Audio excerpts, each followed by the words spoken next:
কথায় আছে নিজে ভালো তো জগৎ ভালো। তুমি যদি ভালো থাকো তাহলে কিন্তু সবাই ভালো থাকবে। কথা কান্না দিয়ে নিজেকে সবসময় ভালো রাখার চেষ্টা করতে হয়। সো হ্যালো এভরিওয়ান, কেমন আছো সবাই? নতুন একটা ভিডিও নিয়ে আবারও চলে আসলাম। আশা করি আজকের ভিডিওটা তোমাদের অনেক ভালো লাগবে। আজ আমি শেয়ার করতে চলেছি আমার সকালের রুটিনে আমি কি খাচ্ছি। প্রথমেই তোমাদেরকে দেখিয়ে দিলাম একটা জুস, আর সেই জুসটা আমি কি দিয়ে বানিয়েছি সেটা তোমাদের সঙ্গে শেয়ার করব একে একে।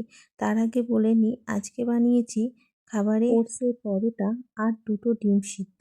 ডায়েট করতে গেলে ঠিকঠাক প্রোটিন যদি না পাওয়া যায় তাহলে কিন্তু ঠিকঠাকভাবে ডায়েট করা যায় না। আমি আগে জানতাম ডায়েট মানেই হচ্ছে না খেয়ে থাকতে হয়, কিন্তু এখন আমি অনেক কিছু জানতে পারছি এক এক করে। এখন এটাই সাজেস্ট করছে যে খেতে হবে, কিন্তু এক্সারসাইজটাও করতে হবে। মানে এই নয় যে না খেয়ে থাকতে হবে। সত্যি কথা বলতে আমিও আগে জানতাম না, কিন্তু এখন কিন্তু আমি জানি। আমি সকালবেলা কিন্তু আগে খেতাম না, বাড়িতে অনেক বকাবকি শুনেছি, কিন্তু এখন আমি সকালবেলা খাওয়ার স্কিপ করি না।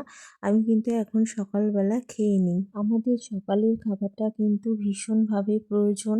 সকালে যদি পেট ভরে খাওয়া যায় তাহলে সারাদিন না খেলেও কিন্তু চলে। যেহেতু আমি এখন ডায়েট করছি তাই ডায়েটের খাবারগুলো মেনটেন করছি। যাই হোক, তোমরা কমেন্টে জানিও যে আমার ডায়েটটা ঠিক আছে কিনা।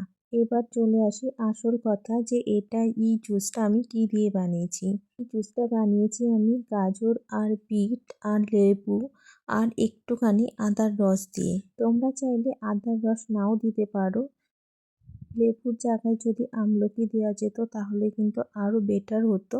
আমাদের এখানে যেহেতু এখন আমলকি পাওয়া যাচ্ছে না, সেই কারণে কিন্তু আমি আমলকিটা ইউজ করিনি।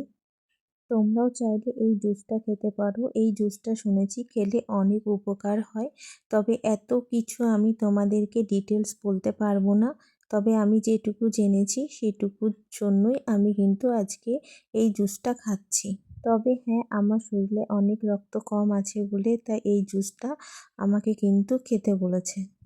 জানি না কতদিন এই ডায়েটটা ধরে রাখতে পারবো। সত্যি কথা বলতে এইগুলো খেতে কিন্তু আমার ভীষণ কষ্ট হয়। তোমরা ভেবো না যে এইগুলো আমি খুব খুশিতে খাচ্ছি। যাই হোক, এখানে আমি খাচ্ছিলাম আর কিসকেও একটু খাইয়ে দিচ্ছিলাম, কারণ কিস বসে আছে। আমি খাচ্ছি আর কি বসে আছে। যদি কিসকে না খাইয়ে দিই কেমন লাগে বলো? তবে এই কটা দিন ডায়েট করে বা এক্সারসাইজ করে এটুকু বুঝেছি মনটা অনেক ভালো থাকে। যে শরীর চর্চার উপরে আর কিছু নেই। নিজেকে ভালো রাখতে গেলে শরীর চর্চা করতে হবে।